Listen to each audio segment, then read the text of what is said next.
Let's look at Snapchat. Snapchat. All right, here's Snapchat. I haven't made a model yet. Let's see what the price is. It's $12. Get the SEC filings. And the SEC website is really bad at these SEC filings. Because they do this orange thing, this XBRL, which is really useful. All right, so here's the shares outstanding. These idiots have Class A, B, and C stock, like about who gets to vote for this sorry company.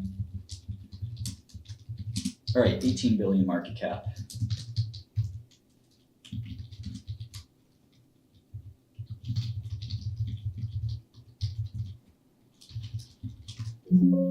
Oh, we do have a snap file. Whoops. Well, it was $12 last I looked at it, so 16. Okay, so did they do a buyback? No, okay. They have roughly the same amount of shares outstanding. How would I get a different number, though?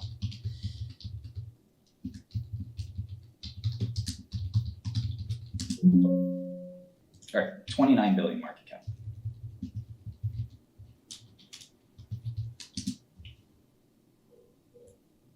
Oh, it's 11. Okay, it's 11.71, not 18. So it's the same price it was before. I'm so confused. All right. Okay, there we go. 19 billion market cap. I was wondering how their market cap could jump so much. So this is the Q3 numbers. I wonder if they've reported Q4. They are profitable. That's a good start. Always a good start. Let's look at the balance sheet. They've got, I mean, it's just 1 quarter difference, so it's going to be roughly the same balance sheet.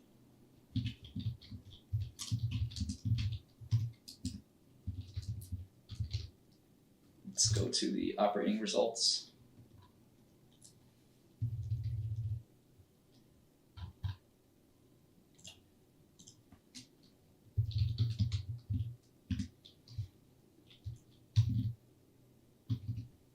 They had a stinker of a quarter, I guess, last quarter, but let me just update this quarter. Big engineering team there. Wow, really investing a lot in R&D. See, it's okay when Google and Microsoft do it. It's really not okay when Snapchat does it, because they should be trying to generate some cash flow. I wonder what's in that other income. It doesn't look real. Let me just take it out.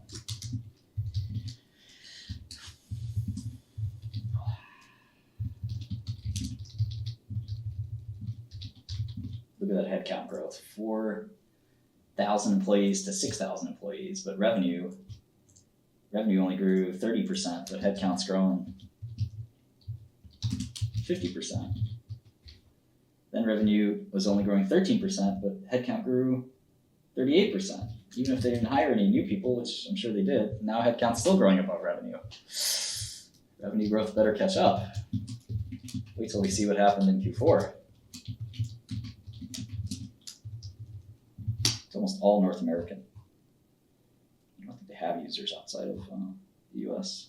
I like how they say it's a technology company. They used to say it's a camera company. People didn't like that. All right, 375 DAU, that's pretty good. Keeps growing.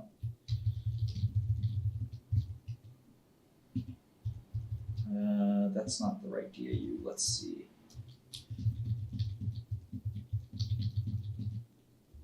Well, 18% DAU growth, still pretty good. Revenue flat year over year. Oof. Oof. Free cash flow for the whole year. Basically barely break even. I mean, at the end of the day, all that really matters is that DAU number, right?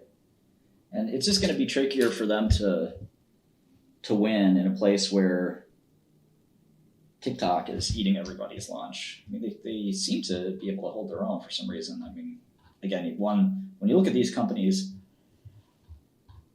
you really have to make sure you don't think about your own personal experience. Your own personal experience is completely irrelevant. You know, to never, ever do that. I think people do that a lot, and it's a really stupid thing to do, in my opinion, because you think about, oh, well, I like the product. The numbers tell you a much better story than what you personally think. You know, can you really trust yourself as the representative customer for everybody? be very careful with how you do that. I'm not saying you can completely ignore it, that it's completely worthless, but unless you know how to interpret that really carefully, I would not try to extend your own personal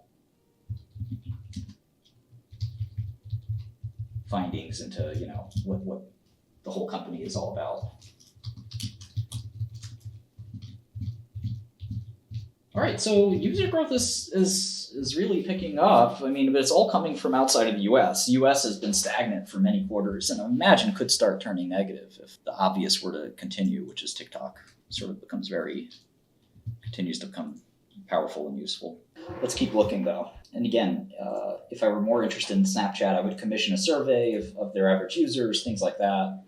There's a lot of ways to do professional work. You don't want to just sit and think, oh, well, my friends think this or my friends think that. You want real methods, research methods. In science, methods are very, very important. In fact, methods are pretty much the only thing that matters in science when you conduct experiments. The same thing applies in finance. When you are trying to formulate a financial theory of a stock, you should have very, very good methods. Otherwise, you could be really risking missing out on something or concluding the wrong thing. Just because you don't like something doesn't mean everybody's not going to like it. You may hate Facebook. I know people who don't like Facebook, but gee, you wish you were the first investor in that company. Imagine being told that you could invest in Facebook and you say, that sounds dumb. I wouldn't like that kind of product myself. Well, it doesn't matter what you like. All right, so the gross margin actually improved pretty nicely here. 𝗙𝗨𝗟𝗟 is a cool company. It's basically a pharmaceutical company. It's not a med tech company. There are fundamental ways to look at crypto. I'm just going to look at Snap for now. I'm taking requests from 𝗙𝗙𝗟 customers. Are they becoming more like a YouTube? I think they are. Right? They do a lot of broadcasting, and it's less about person to person. I still get snaps every now and then. But again, what I get is irrelevant. They did a big push into AR, and it really didn't seem to work. No revenue guidance or EBITDA guidance. Oof. I'm off of house arrest. I've been off of house arrest for months. All right, cash flow was big in Q4, but it seems like Q4 is kind of a seasonal. Sales and marketing is S&M. Well, there's some losses that there's some costs you can't abstract out, like cost of goods, right? So I really like to look at the gross margin line, and they had 2.8 billion of trailing 12 months gross margin. So you do price to gross margin, it's actually fairly cheap, but they would have to cut a lot of that R&D expense, which, I'm presuming they're investing in that stuff for a reason. So the core Snapchat business actually fairly profitable.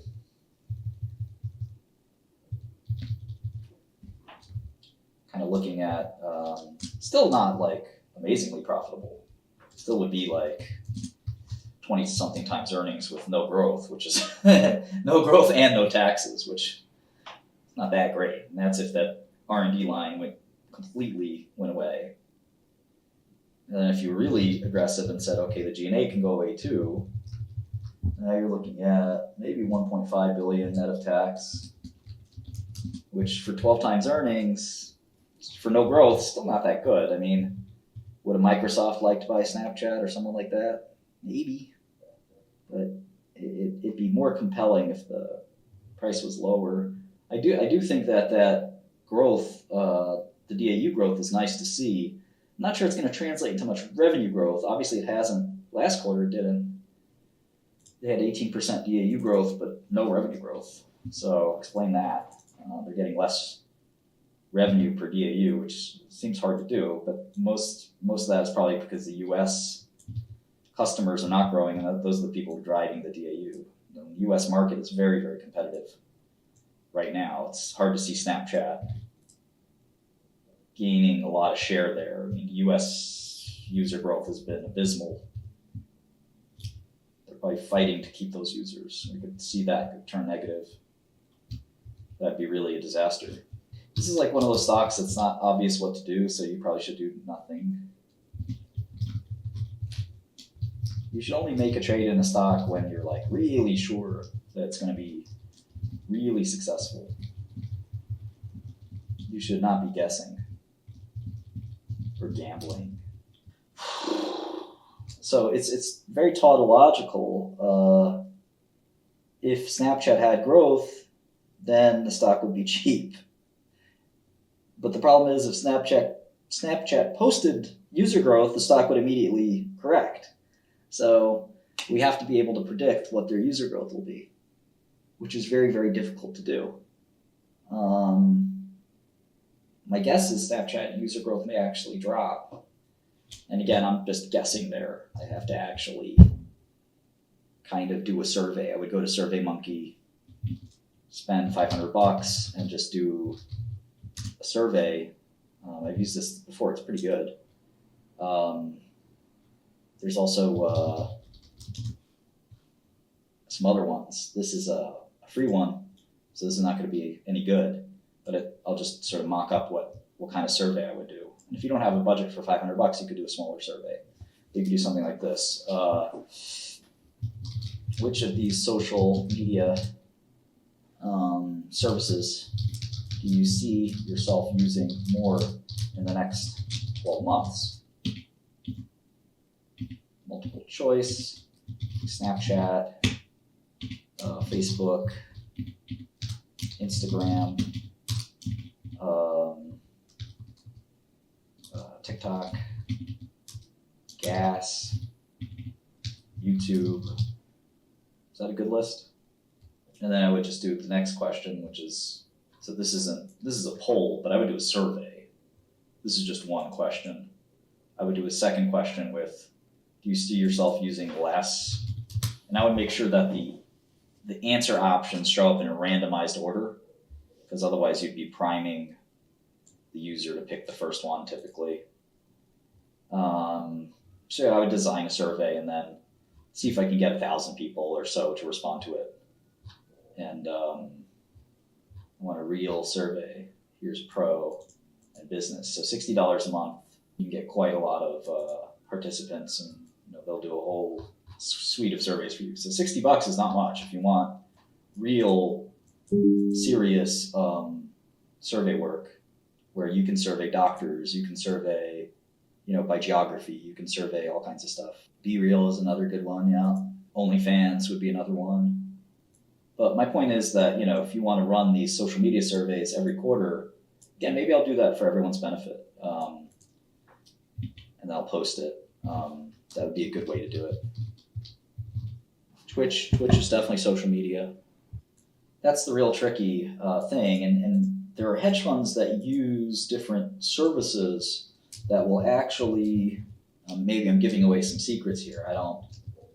Am I allowed to give the secrets away? Let me ask my boss, Ken Griffin. Hold on. Yeah, Ken? Yeah, listen. I'm doing this live stream. And why am I doing the live stream? I like to do live streams. They're fun. Why can't I do live streams? Okay, well, anyway, listen. I enjoy the live streams, so I'm going to keep doing them, okay? And I don't really care what you think about that. But listen, I want to tell them about that research method we use to get intra-quarter updates on companies. It's completely legal, and it provides a huge edge over competition in trading. You don't want me to tell them? Well, I'm going to tell them anyway, because I think everybody deserves to know. Yeah, okay, yeah, it might mess up your returns. Well, that's too bad, okay? Sorry. So anyway, the process is sometimes called alternative data, but and here's a company that does a bit of it. But really, what gets done here is there's a process and a system where you can get credit card data that's depersonalized, and so what you do with that is you basically can follow trends with this consumer transaction data. I guess Bloomberg has a system too. I'm not surprised, where you can basically keep track of the results for a company during the quarter, right? So you basically can understand exactly what kind of a quarter these companies are having. And the trick is to, here's one company, they say they have 100 million credit cards. So they basically get everyone's credit card. They strip out the names, of course, and they just add up, and they get this on a real-time basis. They can see basically in real time how consumers are actually purchasing any company's product. So you can search by stock, you can search by whatever, and you can figure out what they do. Now, it definitely has changed a little bit. You can also use satellites and other details.